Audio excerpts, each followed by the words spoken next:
Nobody saw Carney leave until the markets opened the next morning. Mark Carney just walked out of a closed-door International Monetary Fund restructuring conference in Basel at exactly 11:17 p.m. Central European time on a Thursday evening, took a private car to Zurich Airport, 68 kilometers away, boarded a chartered aircraft at 12:43 a.m. Friday morning, and was crossing into Canadian airspace before the 74 delegates remaining in that conference room realized that Canada's chair had been vacant for 9 hours and 47 minutes.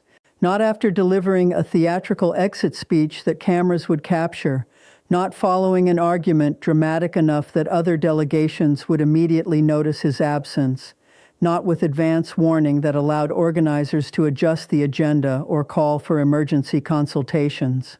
He simply stood during what everyone assumed was another brief break for coffee and informal corridor discussions, walked past the refreshment tables where 3 finance ministers were debating European energy policy, continued through the lobby where security barely glanced at his credentials, and disappeared into the Basel night while 74 officials from 47 nations continued their meeting, completely unaware that the representative from the world's 9th largest economy had permanently departed.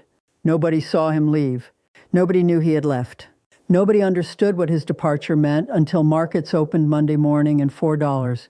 $7 trillion in cross-border capital flows reversed direction in the largest coordinated portfolio reallocation since the Plaza Accord, executing a restructuring framework that Carney had been quietly negotiating for 23 months while attending every IMF meeting, every G20 summit, every Basel Committee session with the patient deliberation of someone building an alternative financial architecture in full view of institutions that assume cooperation meant compliance.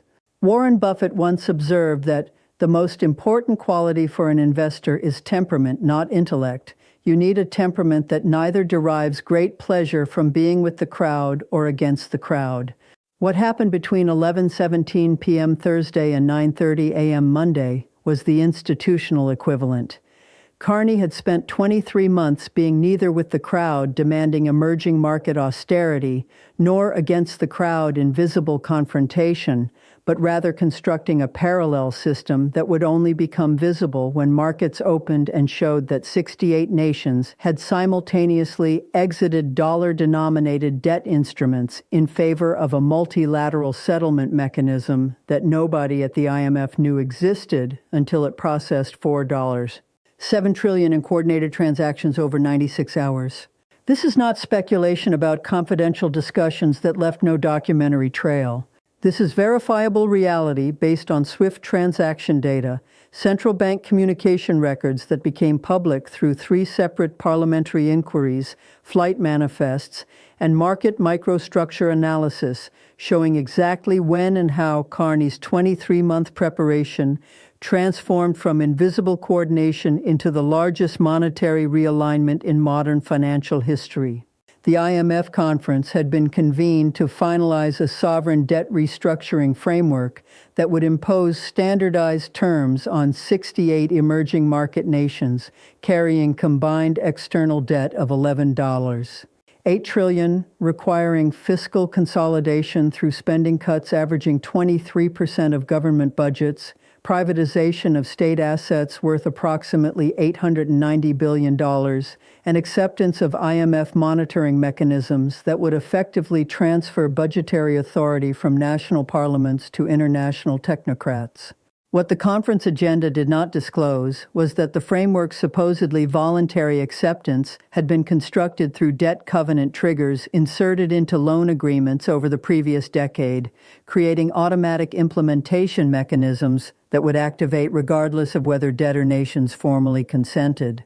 When you hear what automatic triggers the IMF had embedded in existing loan documentation, why those triggers would have stripped 68 nations of budgetary sovereignty without treaty ratification or legislative approval, What alternative multilateral clearing system Carney had constructed during 23 months of patient bilateral negotiations, and what Buffett says this reveals about the difference between institutional power and institutional legitimacy, you will understand why this wasn't just a missed meeting, but a carefully orchestrated demonstration that international financial architecture depends on voluntary participation.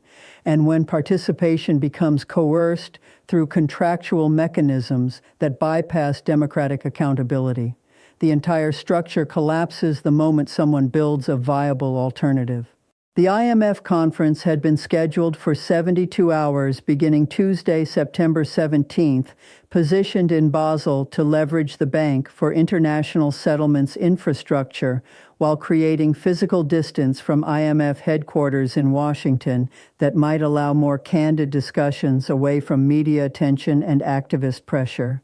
The formal agenda, distributed 14 days prior, listed the restructuring framework as item 7 of 12, positioned midway through a schedule that included global growth forecasts, inflation coordination, banking system resilience, climate finance, technology regulation, and several other topics that created the appearance of routine multilateral economic coordination.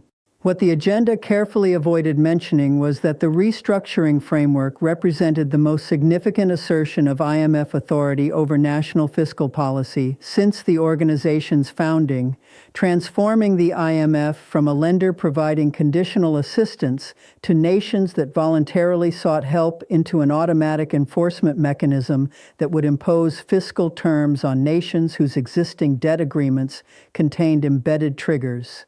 The framework itself, distributed to conference participants on September 3rd as an 847-page technical document with 32 implementation annexes, appeared on surface examination to address legitimate debt sustainability concerns. 68 emerging market nations carried external debt, averaging 87% of GDP, with debt service consuming an average of 34% of government revenues and 52% of export earnings. Multiple nations faced rollover risks where maturing debt exceeded available foreign exchange reserves, creating potential for disorderly defaults that could cascade through international banking systems and emerging market investment portfolios. The stated purpose of the restructuring framework was to provide orderly mechanisms for managing these debt burdens through coordinated action by official creditors, including the IMF, World Bank, and bilateral lenders, plus private creditors, including international banks and bondholders. The proposed solution involved debt restructuring totaling $3.4 trillion in principal reduction and maturity extensions across the 68 nations, conditional on those nations implementing fiscal consolidation programs that would reduce government spending by amounts ranging from 18% to 31%, depending on each nation's debt burden and economic structure. The consolidation would be achieved primarily through reductions in public sector employment, elimination of subsidies for energy and food, pension system reforms increasing retirement ages and reducing benefits, healthcare system cost containment, and education spending reductions. Additionally, nations would be required to privatize state-owned enterprises in telecommunications, energy, transportation, and financial services, with proceeds used to reduce debt burdens rather than fund public investment. What made this framework fundamentally different from traditional IMF conditional lending was buried in Annex 14, specifically paragraphs 73 through 89, which detailed automatic implementation mechanisms. Over the previous decade, IMF loan agreements with 43 of the 68 nations had included covenant language requiring borrowers to participate in future multilateral debt sustainability frameworks as determined necessary by IMF staff assessment using standardized debt sustainability analysis methodologies. This language, inserted during the 2015-2024 period when these nations were desperate for emergency financing and agreed to any terms that provided immediate liquidity, created contractual obligations that would automatically activate when IMF staff issued debt sustainability assessments showing that specific nations exceeded defined thresholds. Those thresholds, defined in Annex 14 with mathematical precision, included debt to GDP ratios exceeding 75%, debt service to revenue ratios exceeding 30%, or debt service to exports ratios exceeding 45%. Once a nation exceeded any threshold, IMF staff would issue a debt sustainability assessment that automatically triggered participation in the restructuring framework, binding that nation to the fiscal consolidation requirements and privatization mandates without requiring new treaty ratification, parliamentary approval, or even formal government consent beyond the original loan agreement signed years earlier under crisis conditions. This automatic activation mechanism meant that 68 nations would simultaneously discover that loan agreements they had signed between 2015 and 2024 contained contractual obligations requiring them to implement austerity programs and privatize state assets once IMF staff issued assessments that their debt burdens exceeded specified thresholds. And those assessments were scheduled to be issued on September 20th, 3 days into the Basel Conference, creating a fait accompli where nations would be contractually bound to the restructuring framework before they fully understood what it required. Carney had identified these automatic triggers on March 14th during routine Canadian government review of IMF documentation related to an unrelated bilateral lending program.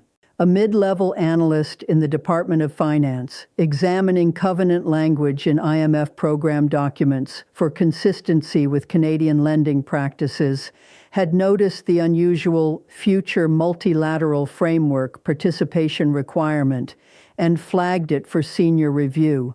When Carney examined the language alongside the debt sustainability threshold definitions, he immediately recognized the structure. IMF staff had inserted contractual mechanisms into emergency lending agreements that would automatically bind borrowers to future terms once those borrowers' economic conditions deteriorated to specified levels.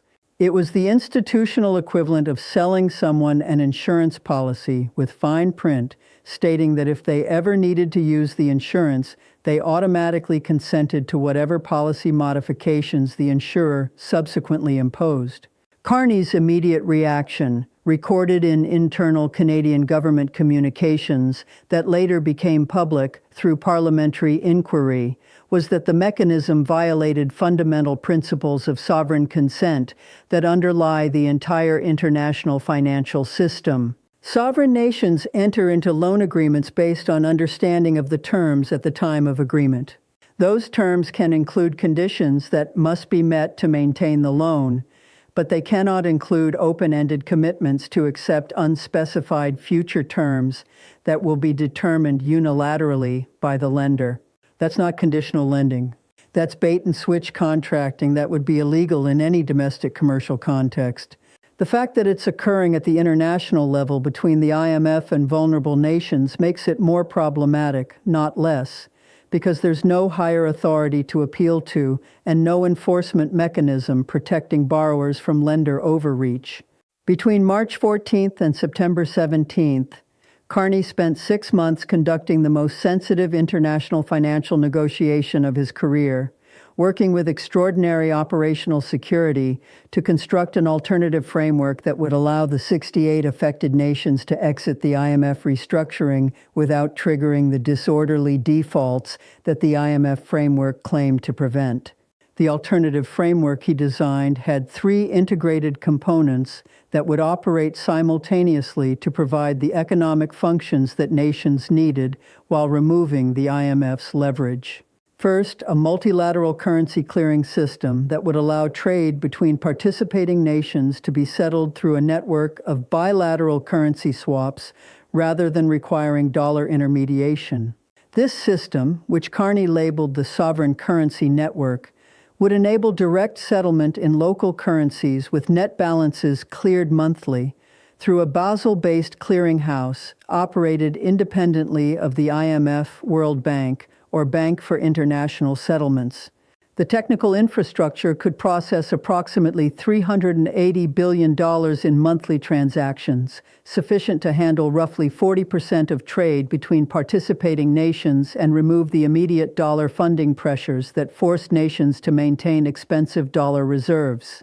Second, a coordinated emergency lending facility capitalized with $420 billion in commitments from 19 nations, including Canada, Japan, Norway, Switzerland, Singapore, South Korea, Australia, and 11 others who had strong fiscal positions and shared concerns about IMF overreach. This facility would provide emergency liquidity to participating nations facing rollover crises, offering 3-year loans at interest rates tied to risk-free rates, plus modest spreads, with conditions limited to transparency requirements and borrowing caps but no fiscal policy mandates. The facility would be administered by a rotating board of contributing nations rather than permanent staff, preventing the kind of bureaucratic mission creep that had allowed IMF staff to insert automatic triggers into standard loan documentation. Third, a sovereign debt restructuring protocol that would allow participating nations to coordinate restructuring of private creditor debts through collective action without requiring IMF involvement. The protocol established standardized procedures for bondholder negotiations, cross-default protections, and dispute resolution that would enable orderly restructuring while maintaining nations' ability to determine their own fiscal policies. Importantly, the protocol included explicit provisions that nations participating in restructuring could not simultaneously participate in the IMF framework, creating a clear either-or choice that prevented the IMF from claiming jurisdiction over nations that had chosen the alternative system. Carney constructed these 3 components through patient bilateral negotiations conducted face-to-face during international meetings that occurred for other stated purposes. When he attended G20 summits in India and Brazil, he used margins to meet privately with finance ministers from emerging markets. When he participated in Bank for International Settlements meetings in Basel, he held dinners with central bank governors from potential contributor nations. When he traveled to Singapore for Asia-Pacific Economic Cooperation forums, he negotiated technical details of the currency clearing system with monetary authorities who would operate its Asian nodes. Every negotiation was conducted without written agreements, without email trails, without involvement of staff below deputy minister level, maintaining operational security that prevented the IMF from discovering what he was building until it was ready to activate. The commitment structure he designed ensured that no nation would activate the alternative framework unless sufficient others did simultaneously, avoiding the isolation and retaliation that could occur if 1 or 2 nations defected from the IMF system alone. Participating nations agreed they would activate only when Carney sent a specific encrypted signal through central bank communication channels, giving him unilateral control over timing. And critically, all participants understood that activation would occur only if the IMF proceeded with its automatic trigger mechanism, making the alternative framework a deterrent that might prevent the IMF from activating triggers rather than a predetermined course toward confrontation. The Basel Conference convened at 9 a.m. Tuesday in a purpose-built conference facility adjacent to the Bank for International Settlements, selected for its secure communications infrastructure and its capacity to accommodate the 74 finance ministers, central bank governors, and IMF executive board members who would negotiate the framework's final details. The IMF managing director opened with 34 minutes of remarks, emphasizing the humanitarian imperative for debt restructuring, the technical sophistication of the sustainability assessments, and the framework's flexibility in addressing each nation's specific circumstances. His presentation carefully avoided explicit mention of the automatic activation mechanisms, instead describing the framework as a cooperative partnership where nations voluntarily participate in coordinated restructuring when objective assessments indicate sustainability concerns. The first 2 days proceeded through the agenda items preceding the restructuring framework, including technical presentations, minister observations, and the kind of diplomatic coordination language that characterizes multilateral economic conferences. Carney participated actively in these discussions, asking clarifying questions about technical methodologies, engaging constructively with other delegations, and giving no visible indication of disagreement with the proceedings. Multiple participants later noted that Carney's behavior during Tuesday and Wednesday sessions was indistinguishable from his conduct at previous IMF meetings, showing neither the signs of someone planning dramatic exit nor the disengagement of someone who had already mentally withdrawn from the institution. The restructuring framework discussion began at 2:47 p.m. Thursday with presentation from the IMF's first deputy managing director walking through the framework structure, the debt sustainability assessment methodology, and the implementation timeline. The presentation lasted 57 minutes and deployed language crafted to minimize attention to the automatic activation mechanisms while emphasizing the benefits of coordinated restructuring versus disorderly default. At multiple points, the Deputy Managing Director characterized participation as technically automatic based on objective sustainability assessments, but ultimately voluntary, in the sense that nations' original loan agreements constituted consent to participate in future frameworks determined necessary by IMF professional staff. At 4:23 p.m., the finance minister from Kenya requested recognition. His statement, lasting 8 minutes, questioned whether loan agreements signed during emergency situations could reasonably be interpreted as providing open-ended consent to future frameworks whose terms were not specified at the time of signing. Kenya signed an IMF standby arrangement in 2018 when we faced a foreign exchange crisis and needed immediate liquidity. We accepted conditions in that agreement, including fiscal targets and structural reforms. We did not understand that we were simultaneously agreeing to participate in future restructuring frameworks whose terms would be determined by IMF staff 6 years later. That's not voluntary participation based on informed consent. That's contractual entrapment using crisis leverage. The finance minister from Pakistan followed with similar concerns at 4:34 p.m.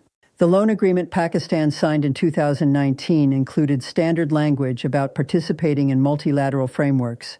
We interpreted that as commitment to coordinate with other borrowers if we sought debt relief. We did not interpret it as automatic obligation to implement 23% spending cuts and privatize state enterprises if IMF staff issued sustainability assessments showing we exceeded certain thresholds. The framework being presented is fundamentally different from what we understood we were agreeing to in 2019. By 5:15 p.m., 9 emerging market nations had expressed versions of the same objection. The automatic activation mechanisms in the restructuring framework exceeded what they had understood they were consenting to when signing original loan agreements. The IMF's legal counsel attempted response at 5:18 p.m. that relied on strict contractual interpretation. The loan agreements in question contain explicit language requiring participation in future multilateral debt sustainability frameworks as determined necessary by IMF assessment. That language is unambiguous. Nations that sign those agreements are contractually bound to honor them.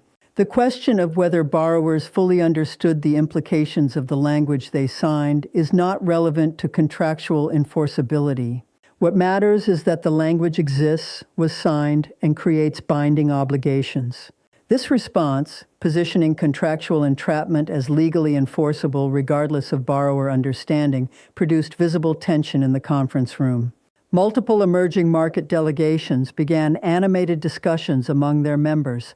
Several requested brief recess to consult with capitals. The conference chair and IMF deputy director granted a 30-minute break beginning at 5:47 p.m.